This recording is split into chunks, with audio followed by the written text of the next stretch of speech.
Syai pija umat thằng em ngầm lạc sen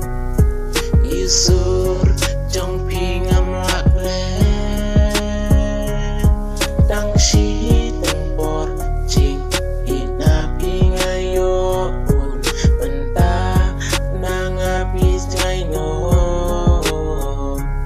satang ki umat kintlon habang kan mau barabo jing yap trong phi in sapira ublay ulat dip dip kama kwa yap di babin sakma hakane kaperti kabai kun sha jing sha penyap jing sha tambor kini kisah bek barambor asno sen yak ngeri kasi yak kanam jongta kan saja jisen kasi tu wai lem ken mapi mapun bangen im tip riu ngiki babun kun kari kasi tip riu tip lay kat ni jing kan wan balay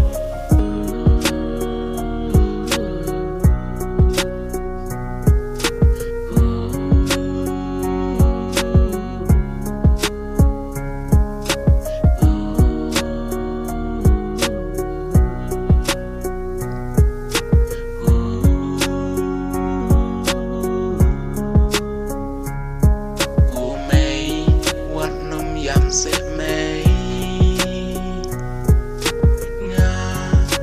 ngân ôm lê lê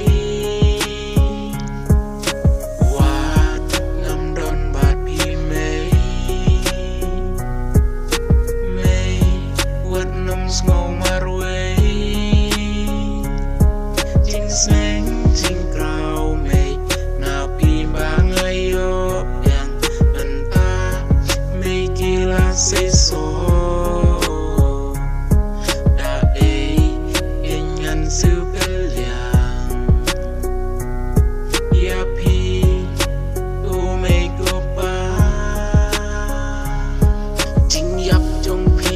sapira ublay ulat dip dip kama kwa ya pi babin sakma hakane kaperti kabai kun sha jing sha penyap jing sha tambor kini kisah bek barambor asno sen yak ngeri kasi yak kanam jongta kan saja jisen kasi